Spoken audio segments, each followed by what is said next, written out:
Hey, what's up, comrades? Hope everyone's doing great. We're here to talk about Overlord Light Novel Volume 9. Yeah, boy. Where are we at? Okay, so Mari and Aura are meeting with the Emperor. We pick up right where we left off with the dragon, and when the dragon crashed down and killed everybody and whatnot. We get this whole first, prologue from his perspective, and he's thinking about a lot of things. He's thinking about the loss of his guards. He's thinking about all the magic items that got destroyed and shoved down into the ground or whatever. Also, he's thinking about who this Ainz character could be that they represent and whatnot, and they're kind of he's kind of freaking out about the whole situation, to be completely honest. He thinks Aura's a boy until Mari calls her sis, and he's like, oh, they're both girls, right? Because Mari gets dressed like a girl and hair like a girl and the whole thing. And Mari's like a little boy, so he's got a higher pitched voice, right? Even though he's 7 years old or whatever. Then he finally asks if Ainz wants him to apologize for the whole worker incident from the last book, even though he's it wasn't really me, it was one of my nobles, and that guy, I'm gonna behead him or something. I had nothing to do with it, which had everything to do with it because Momon set up Pfluger to do it in the Emperor's name, or he convinced the Emperor to do it and then blame this noble for it and whatnot. And then finally Aura's like, golly, duh, I thought it was gonna take forever for you to totally figure this out. And they go back and forth because he's like, well, I can come apologize, but I need a month. And Aura's like, absolutely not. And he's like, what about 5 days? And she's like, I don't know. 5 days might be okay. You should come right now, to be honest. And he's like, well, I need to get gifts and stuff. And she's like, okay, well, I guess so. I'll tell him, but you better not fuck around or you're going to find out. A bit later, the Emperor is riding in his carriage to the tomb of Nazarick. And he's thinking about his bastard children, how none of them are really up to par to take over for him and whatnot. And how he maybe should just get married and have an actual kid, so there's the empire can continue forth and whatnot. He's talking with his counselors about this whole situation, about the heirs and about all that stuff, and also about how he wants to set up the kingdom he wants to set not the kingdom, it gets confusing if you say kingdom. He wants to set up the empire because when he took over, part of his whole thing was smashing the nobles because they were becoming a real problem. And so he smashed a lot of the nobles faction, and that's how what's her face Arc from the previous book, her family got all fucked up when the Emperor took over, right? And so he wants to do more of that and totally get rid of him. He just wants to be a giant dictator, right? Which is good for him. And then he's thinking about who he could breed with, and he needs to marry somebody. And he's like, what about that Princess Renair? She's pretty hot. And they're like, yeah. And he's like, oh, or there's also that Dragon Spawn lady. And it's Dragon Spawn lady. Or no, one of his counselors what about the Dragon Spawn lady? And he's like, gross, Dragon Spawn lady. Ick. It's okay, jeez. But for now, he's banging this lady that works for him, one of the. She's she's an adventurer level kind of character, right? She's very strong and all this stuff. She's not a noble, but he likes her and she's smart. And he thinks about fighters and all the fighters work for him. And he also thinks about this chick that's here with him, but she's not really loyal. She just kind of goes where the power flows, and he's kind of concerned. He brought her because she's so strong, but at the same time, it's he could very easily see her just leaving him to go with Ainz if he's much stronger. And so he's got some concerns about that. It doesn't come up in this book or the next book, so I don't know. Maybe it never comes up again. Then they get word that the forward party has arrived, and they are welcomed by the battle maids, the Pallades. They walk up to this building of the very strange construction, this huge thing, which is the Tomb of Nazarick, obviously. And they're like, how the fuck was it constructed here? And nobody had any idea, and it's because it just appeared one day. And then the Pallades are like, oh, the weather could be better. And then they change it, and everyone freaks the fuck out. And then they see, not one Death Knight, Pfluger has, imprisoned in his little, magic chamber, a whole bastion of, Death Knights. And the Pfluger freaks the fuck out because remember he was trying to tame one, and Ainz has at least 5. He has a whole shit lot more than that. But he sees 5 and he's like, what the fuck? And the Emperor's like, what the fuck? How am I supposed to do anything here? They didn't get served some drinks. Oh yeah, and there was a part earlier where they're giving Mari and Aura drinks and like high tea kind of shit, and they're like, it's okay, this stuff's fine. And the Emperor's like, people like the counselors in the Emperor's chamber are like, oh, he disrespected the Emperor. The Emperor's like, shut the fuck up. We don't know what's going on here. And then they get here and he drinks these drinks and he's like, this is the best thing I've ever drank in my entire fucking life. Like I can see now why Aura was like, it's all right, because the shit they got is like so much better. And he's completely enraptured by this drink. Like, it's like, oh my gosh, like it's almost orgasmic or whatever. And then finally Ainz gets announced. So they get led to the throne room and it shocks everybody to their very core, because it's like a whole, it's like a normal everyday kind of thing where all the grotesques and everybody just kind of like are hanging out in the throne room, like bowing to Ainz. From his perspective, from the Emperor's perspective, it is like, what the fuck is happening? Because it's all the floor guardians too, and he sees Albedo, and it's like, that is the most beautiful like woman I've ever seen that's ever existed. And so Jetney here, the Emperor, he has to like use the force of his will just to like overcome the fear of like having all these monsters and like everything that's going on here, and to be able to move forward. And that force of will forces everyone else to kind of follow along. Like even his best warriors are like barely holding it together, right? And so then he presents Ainz with the head of the noble who orchestrated the workers like the workers attacking this thing from the last book. And then Ainz is like, cool, throw it down there. And so he throws it, and then he turns it into a death knight, and he's like, go get in line. And everyone's like, what the fuck? And then Ainz is like, all right, thanks, all's forgiven, I'm busy, you can go. And Jekti's like, oh shit, I messed up, I did something wrong, I don't know what's happening here, but I gotta do something. So he's like, Lord Ainz, what is keeping you so busy? And Ainz is like, oh, are you interested? What the fuck, man? And so then Ainz explains that he has to go solve some problems that he's being bothered with, like wiping out anyone who may cause a loss to his tranquility, which is everybody. He's like, yeah, you're good, all's forgiven. And he's like, oh, what keeps your mind so busy, my lord? And my lord is like, oh, I have to wipe out everyone on the face of the planet because they might cause me like an ounce of like busy work that I don't want to have. So it's like, I just want to sit in peace. And some fucking dude sent a bunch of like ants to my house, and I had to squash them out, and now it's time for all the ants to die. And then Jekti's like, all the ants is all the humans. And he's like, so he freaks out, and he's like, how about I help you with that? And Ainz is like, Jekti's that's so good. And so Jekti's like, how about we make an alliance, and I can help you, build a kingdom. And if you have a kingdom, then like people take you more seriously, and they won't send like random bullshit to you. And Ainz is like, maybe. Yeah, sure, why not? And then Jekti freaks out again because he realizes everything that's gone up to this point has been part of Ainz's plan, and that he's been played like an asshole.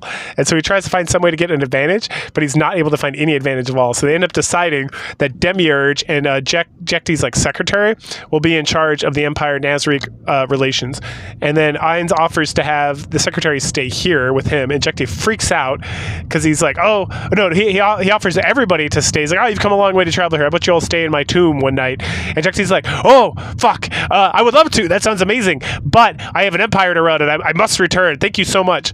And then Ainz is like, oh, I can take you home quickly, and he summons like like a monster, like a lich, like a dragon lich or some shit. I can't remember what he did, I didn't write it down. And is like, this can take you home. I'm like, oh no, my lord, it would be much better for the people if we just return the way we came. That way they won't be like upset. And we gotta like, no offense, my lord, but like you're grotesques, and people will freak out. And he's like, that's a good point. All right, fair enough. You may go. And then Jekti's thinking about the people and the church, and he's like, oh god damn, dude, we're fucked. Like, I gotta build an alliance with like the theocracy, the Thane theocracy, and figure out the Resti kingdom and everything. And then he's like, and then he takes his leave. A bit later, Ainz is meeting with the Guardians, and he's freaking out because he doesn't really understand what the plan is with Demiurge. Like, Demiurge and Albedo keep being like, yes, everything's going according to plan. Your lord is so wise. And Ainz is like, yes, I am. And he's like, what the fuck are they talking about? I have no idea what their plan is. And so he gets them to kind of like start talking about it, and he very cleverly dodges any inquiries by being like, I had higher expectations for your understanding what was going on. Demiurge, please explain it to them. And then he's like listening in because he has no fucking clue. So they knew about, what we do learn is that of course they knew the Empire was going to attack them with the workers. They allowed it to happen so that they would have justification to engage with the Emperor and test the defenses like we learned in the last book. Then they had them come to Nazarick because it makes the negotiations stronger. Like why wouldn't Ainz just go there and negotiate? And Ainz is thinking this at some point because someone's like, why wouldn't we just go there and negotiate? And Ainz is like, oh fuck, I don't know. And he's like, oh you have so much to learn, young Mari, or whoever, I think it was Shelter asked the question.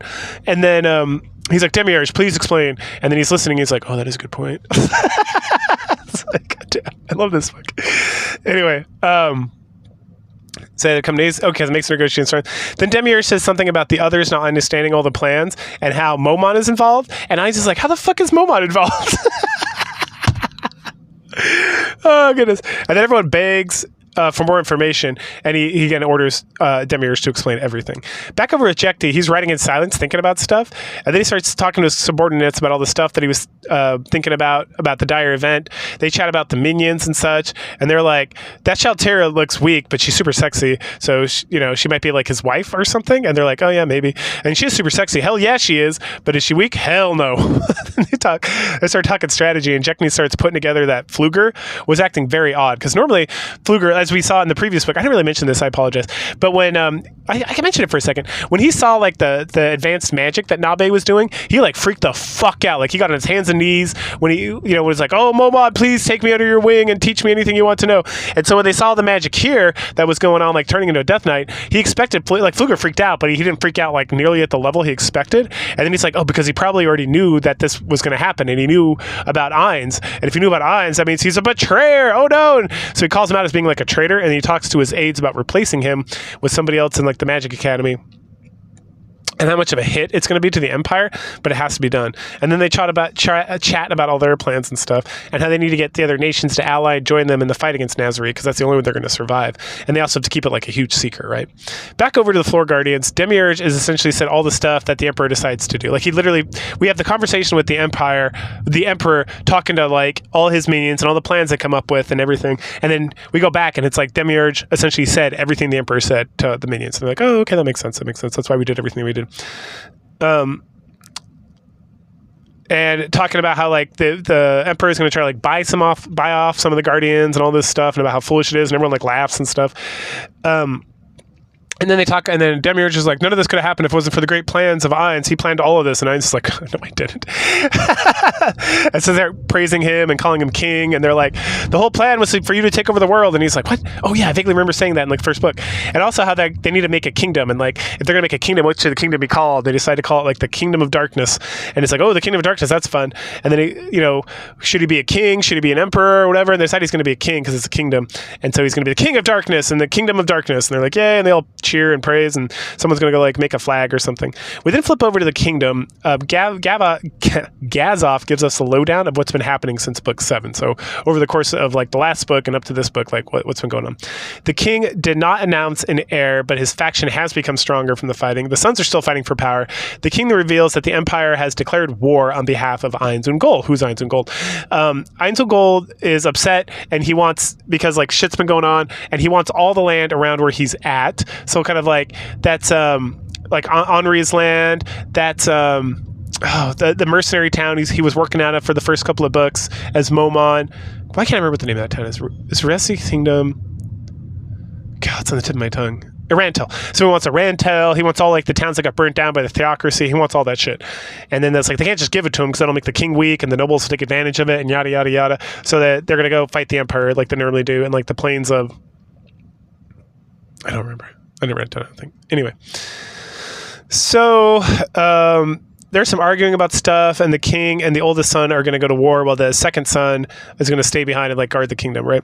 Gazov thinks about how there's all this pressure since the other son was involved with the Demiurge thing, and so he got a lot of backing, the second son. So this son is kind of dumb, but he's very good at fighting, so him going kind of makes sense. And he's not even as good, he's good, but he's not as good as Climb, the princess's bodyguard guy. He then thinks about how Brain is still weaker than him, but he is like getting very close to being as good as Gazov. Gazov is the strongest fighter in the kingdom, right? So that's good. And then Raven comes in, and he says he'll support the king since beating the Empire is the most important. A bit later, Raven is home, and he's being stressed about all the stupid people, like all the nobles, and then his son comes in, and he loves his son more than anything else in the whole world. And we learned that his marriage was like a political marriage, and they didn't really care for each other until the birth of his son. And then he got super into being a dad, and he loves his son so much, he makes like these ridiculous baby sounds, like, oh, my wee beauty son, oh, my wee beauty son. And now he like loves his wife and stuff, and like they have like a very sweet, kind family. And then he thinks about how he needs to do someone who is not retarded to help him. Unfortunately, none of the big nobles are smart, so he's in quite the pickle. Back over to Rantil. Like, not even back over. Later on, after they've like gathered their like 200,000 conscripts and everything. They head over to and they set up a rantel. The king is meeting with all the lords that are there in preparation of the upcoming conflict. We get Gazov's perspective again, and the nobles are arguing about stuff. They read some declaration from the theocracy that supports Ain's claims, which is very unusual because he's not a human and they hate non-humans. And then the king sends his son, the oldest son, and some other men to look for Nabe or something. He then puts Raven in charge of the forces. After the nobles leave, the mayor of Rantel comes in. He tells the king some dire news about the state of the kingdom after the war, about how there's not enough finances, how you're gonna lose a lot of guys, so like that's gonna hurt like the food growth and all that kind of stuff, all the normal stuff the kingdom has to deal with every time, and how the king thinks about how the emperor has been slowly like bleeding them dry by having these like skirmishes every year and just like killing off a little bit. They have to conscripts, they don't get like time to work on all this stuff because all the conscripts are like farmers and stuff, and so they lose tax revenue with that, and then how it's just like bleeding the people dry, and eventually like the kingdom's going to collapse if they can't figure out a way to deal with it. And they talk a little bit here in like a later part of the book about how the empire has knights, right? So they have like I'm going to throw numbers out. I don't remember exactly. They maybe have like 30,000 knights, right? But they're all like trained. They're like a standing army. Meanwhile, Arantil has like a 200,000 like conscript army, but they're like conscripts, right? So they just like get them together, they get spears, and it's like 30,000 trained knights is a lot, and it's very powerful. But if you have like almost 10 times the amount of people fighting against them, like they're going to lose, right? So that's why every year it's like they get together, they like throw crap at each other, like they bicker a little bit, and then they kind of go on their merry way because the empire is just trying to bleed them dry slowly, right? And at least that's what it seems to them, while the kingdom is just trying to like be left the fuck alone. But the emperor is kind of an asshole, so that's how that's been going on for all these years. Let's see.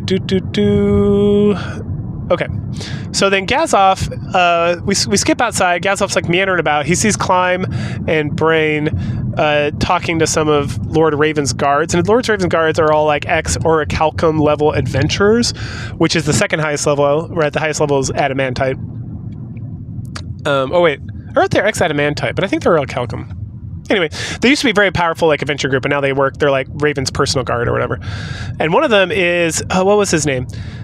It's like Garoff or something. Anyway, he was the thief guy who helped Brain and Climb from book 7, and so he was like a high level like adventurer at some point. So Gazov sneaks up on Climb and like surprises him, and then they chat about his bright white armor and how it's kind of ridiculous to be in a battlefield and makes him a target and all that stuff. And then they talk a little bit about Moma, and then Climb's obviously like, no, Princess Rhaenyra told me to do it, so I'm going to do it. And then they talk about Momon a little bit, and they talk about Ainz and this campaign and how Gazov knew Ainz, and he's kind of confused why he's doing this, but there must be a reason, and he's super powerful, and so Gazov's like super concerned. And then they talk about drinking afterwards if they all survive, like getting together and like partying it up.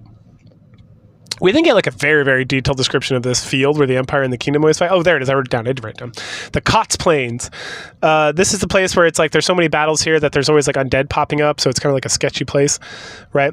And that the Empire has like this huge like structure, almost like a fort, that they just kind of like have here at all times, that they just kind of like maintain for the most part for these battles and whatnot. And just trying not to get hit in a car. Okay. And so it's made with magic because Pfluger and all the magic people and stuff. And so then they got hippogriffs and stuff. So the general, Nimble or something, writes down on a hippogriff.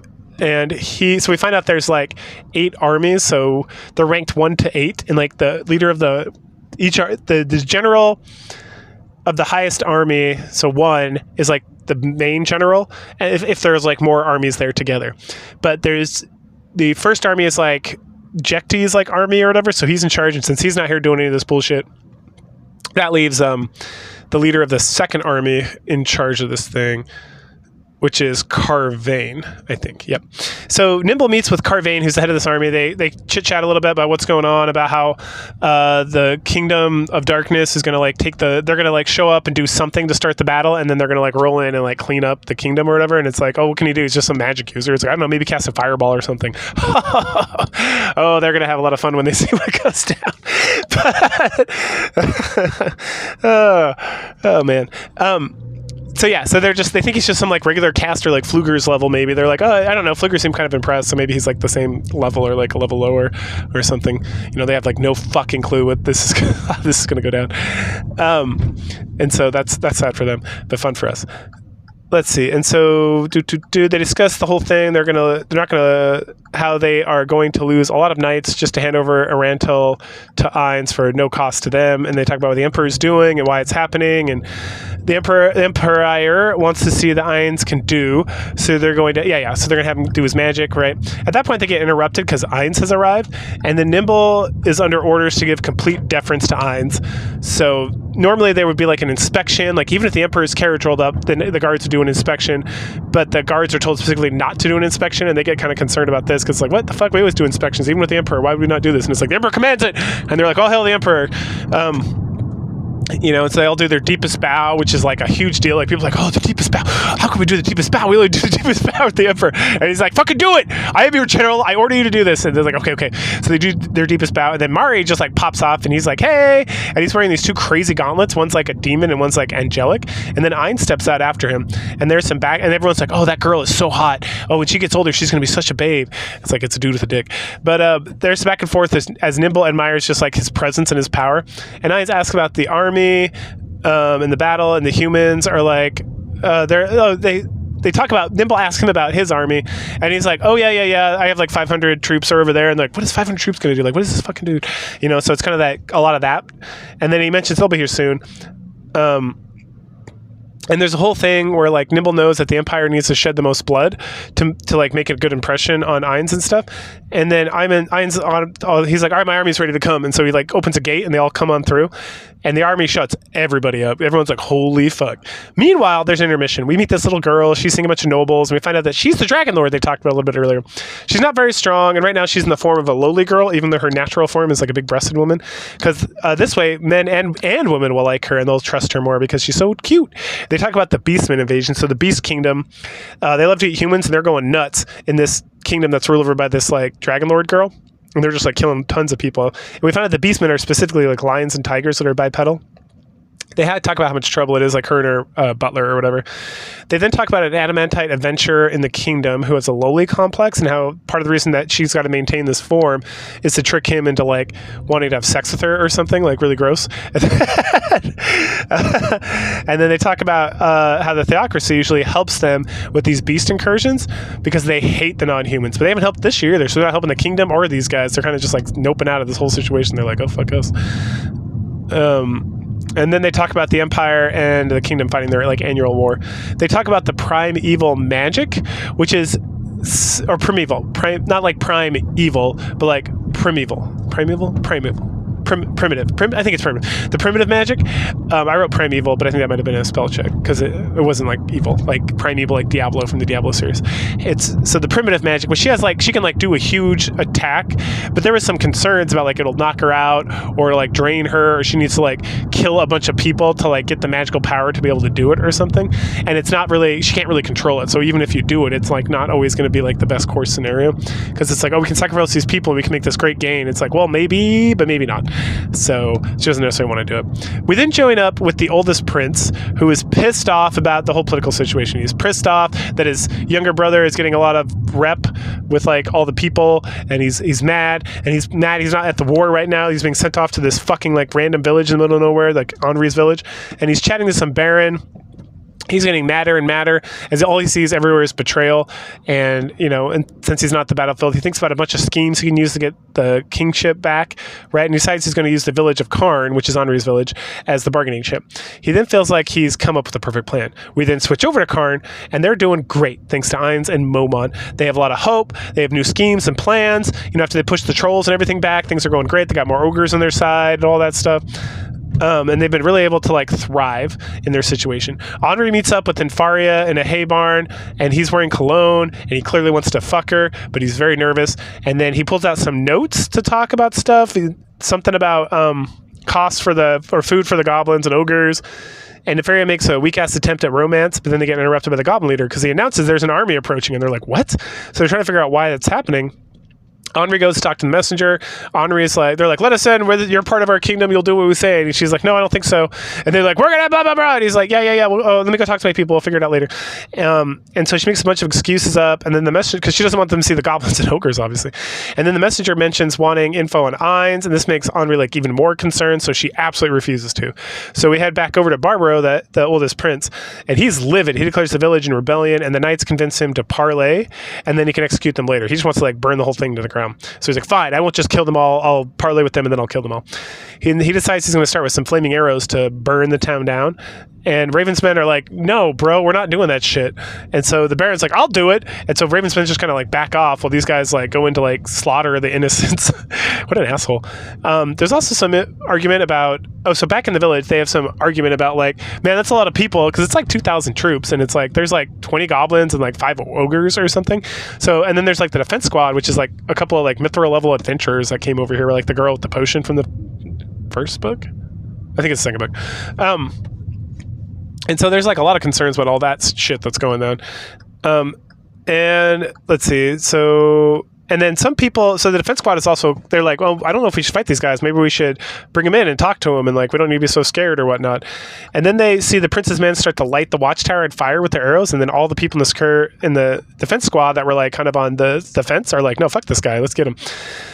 And so then Henri calls a vote, and the people like vote 100% that they're going to fight to the death. And so they come up with this whole plan where like the young and the old are going to be taken out through the back, while the goblins and the fighting age people are going to like fight the guards and like protect them, so that they can like restart the kingdom someday.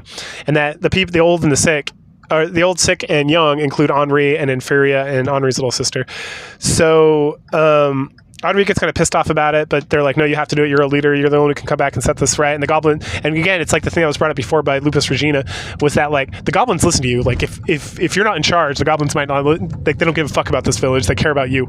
So like you got to be here and you got to be in charge, because then they'll take care of you and the village. And she's like, damn it, you're right.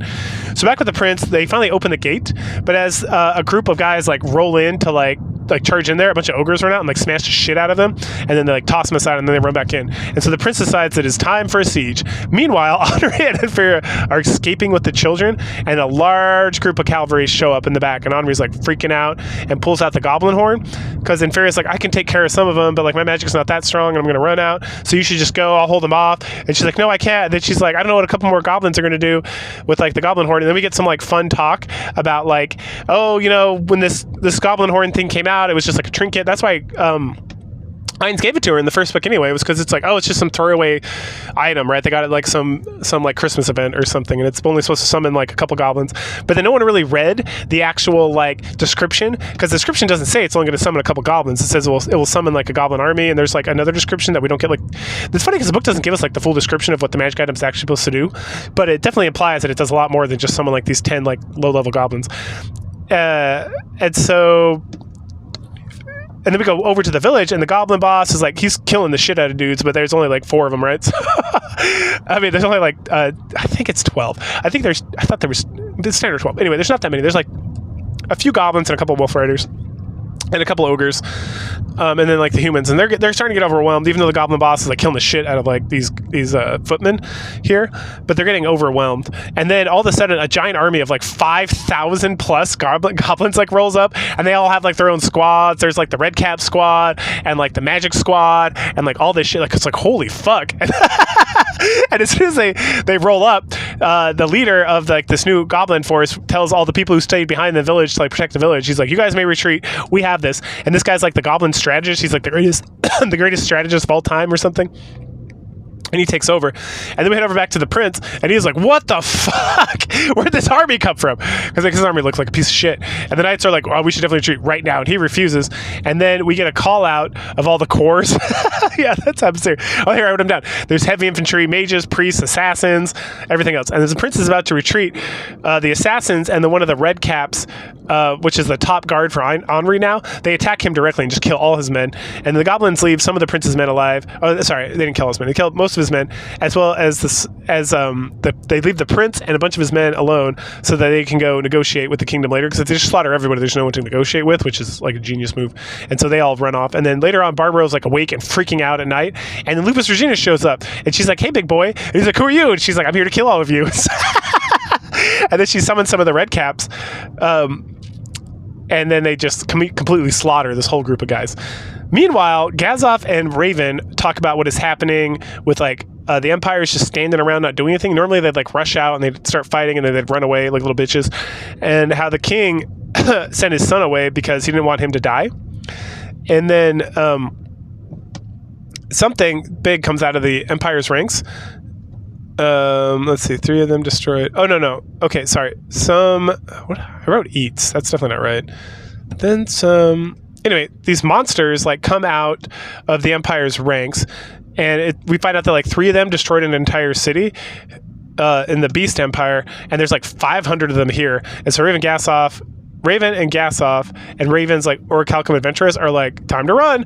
And then Ainz comes out and starts casting, and because he's casting, everyone's becoming like transfixed by what he's doing. So you have this army of like 500 like just complete devastating like monsters, where like 3 destroyed an entire city in the Beast Empire, like just devastated these assholes. And now there's 500, so there's like over 100, like 150 times as many like of these guys, and they're like, we are so fucked. And then Ainz rolls out and starts casting a spell, and he's just like casting a spell like very slowly. And so we head over to Ainz, and he's like casting a spell very slowly purposely to see if like any Yggdrasil adventurers who would recognize the spell, or Yggdrasil people who would recognize the spell he's casting, like would do something about it or say something or whatnot. And so he's kind of just looking around trying to figure out if there's any adventure or any Yggdrasil people around. And then he's like, guess there's no one here. So then he casts a spell, and 1/3 of the kingdom like dies immediately.